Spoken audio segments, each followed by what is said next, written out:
வணக்கம் உமேஷ். சேலம் மாவட்டம் ஆத்தூர் நகராட்சி நகர்மன்ற இயல்பு கூட்டம் இன்றைய தினம் நடைபெற்றது.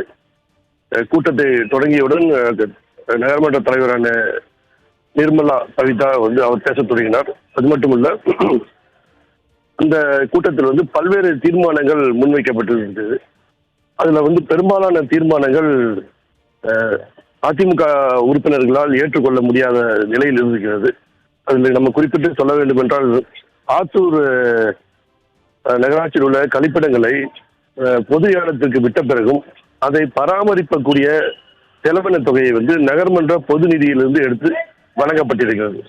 தனியார் ஒருவர் அது ஒப்பந்தம் எடுத்து அதன் மூலம் லாபம் பார்த்து கொண்டிருக்கும் வேளையில் அதை பராமரிப்பு, அதாவது கழிப்பிட பராமரிப்பு செலவு பொது நிதியை எடுத்து செலவு செய்ததை கூட செலவு செய்திருக்கார்கள். இதற்கு அதிமுக உறுப்பினர்கள் கடுமையான எதிர்ப்பு தெரிவிச்சிருக்கிறார்கள். இதே போன்றுதான் பல்வேறு தீர்மானங்கள் முன்வைச்சிருக்கார்கள்.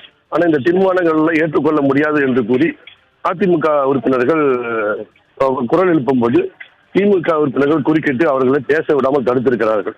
அது மட்டுமல்லாமல் மைக்கையும் பிடுங்கி அங்கு வாக்குவாதத்தில் ஈடுபட்டிருக்கிறார்கள். அங்கு தள்ளும் முள்ளும் கூட ஏற்பட்டிருக்கிறது. இந்த நிலையில்தான் அங்கிருந்த திமுக உறுப்பினர் சட்டமன்ற உறுப்பினர் ஜெய்சங்கரையும் கழக பொதுச் செயலாளர் எடப்பாடி கே பழனிசாமி அவர்களையும் தகாத வார்த்தையால் பேசியிருக்கிறார். இதற்கு வன்மையாக கண்டித்த அதிமுக உறுப்பினர்கள் அந்த கூட்டத்திலிருந்து வெளிநடப்பு செய்து நகராட்சி அலுவலகம் முன்பு அமர்ந்து தர்ணா போராட்டத்தில் ஈடுபட்டிருந்தார்கள். இதனால் அந்த இடத்தில் பெரும் பரபரப்பு ஏற்பட்டது. பல்வேறு தீர்மானங்கள் இந்த கூட்டத்தில் முன்வைத்திருக்கிறது. நாங்கள் இதை ஏற்றுக்கொள்ள முடியாது என்று கூறிய பின்னரும் நகர்மன்ற தலைவர் இந்த தீர்மானங்கள் அனைத்தும் நிறைவேற்றப்பட்டதாக கூறியிருக்கிறார். இதை நாங்கள் வன்மையாக கண்டிக்கிறோம் என்று அதிமுக தரப்பில் குற்றம் சாட்டப்பட்டிருக்கிறது. உமேஷ்.